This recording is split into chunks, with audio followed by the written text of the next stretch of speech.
Hey, so in this video I'm going to share with you how to repaint your shoes. So the first thing you're going to want to do is make sure that the shoes are clean, and then you're going to go in with some leather preparer and deglazer just to take off the factory shine.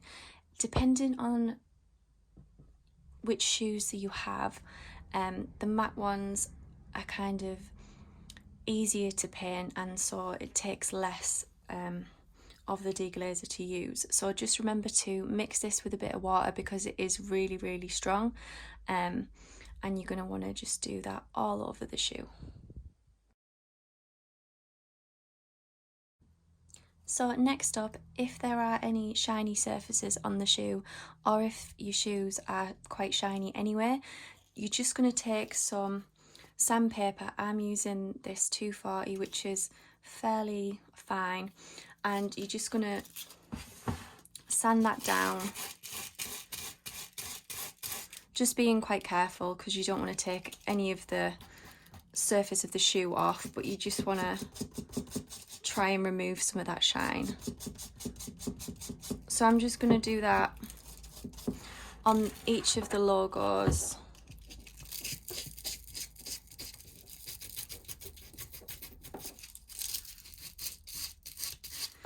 Just so the paint is going to stick on there. After you've done that, just make sure you've got rid of any of the dust, and then you're going to want to mask off any places that you don't want paint. So for example, I'm going to leave this specialised bit there, and I'm also going to leave the tongue as well. You can also tape around the edges of the shoe, but if you're using a brush, it's fairly simple to kind of keep it off there anyway, and it can always just be washed off because the paint that you're going to use is water based, so it makes it a little bit easier. I use frog tape because I find that that's the best one. It sort of sticks on and doesn't peel off in the middle of painting. So I'm just going to mask off the areas of the shoes and then we can get going.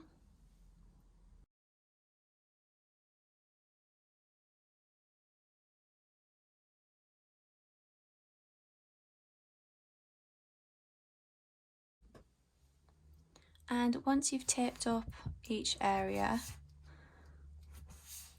especially the bottoms of the shoes as well, you can go straight in with the paint. So I'm just going to show you how I start off, trying to go in the same direction and using a flat brush. So I've got my tiny pot of paint, which is the Angelus acrylic hot pink.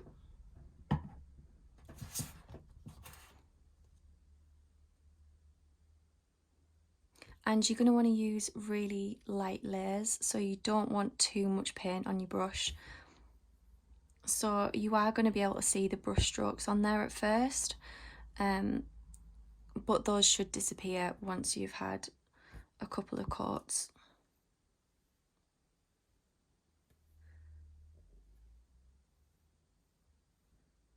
So you're going to keep that going quite carefully, and I'm going to speed the next bit up for you and show you what it looks like after the first coat.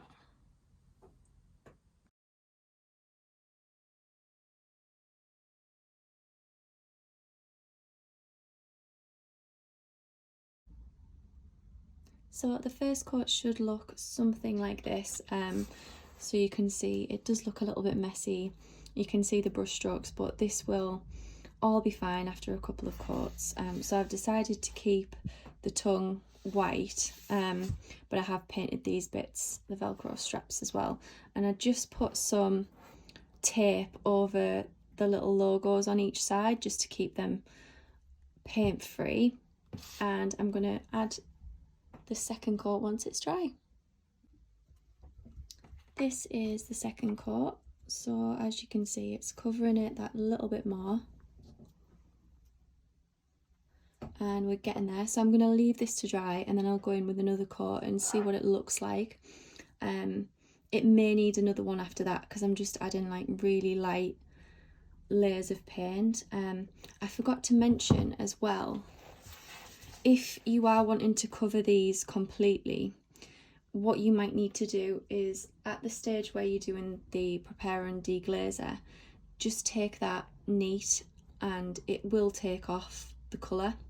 But you've just got to be really, really careful with it because it's so strong, and you don't want to eat through the leather or the plastic, whatever the shoe's made of. So that's my tip for that. For these, I'm going to paint over the top of it, I think with a gold, I'm not quite sure yet, but I'll show you towards the end what I do with those logos just to make them stand out a little bit more. So that's that stage, and I'm just going to let these dry.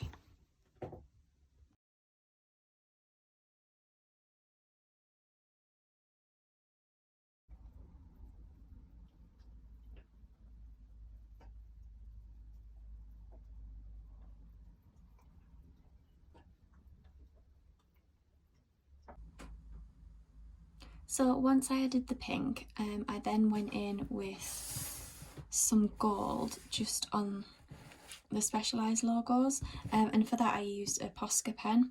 It's just quite simple to use, it's just a paint pen, and I went over that a couple of times. It took a couple of layers for that one and then the one on the back as well. So once you've done that, then you're going to want to go in with the matte acrylic finisher. There's also a gloss finisher as well, depending on what you want. When adding the finisher, you're just going to want to use really light layers again, and I normally do maybe 2 or 3 coats of this just to be sure, and that's going to keep all of the paint waterproof and also scratch proof as well, so it's just going to protect all the work that you've done. These paints and finishes are pretty flexible, so it means that they shouldn't crack where the shoe bends and moves, and that's going to be helped by you just using thin layers. So I'm going to do the whole of the shoe and then I'm going to leave it to dry. It will be a little bit shiny and sticky at first, but it should dry fairly matte. And this is the finished shoe, so let me know how you get on if you attempt this yourself. And if you've got any questions, just leave them for me in the comments. Cheers!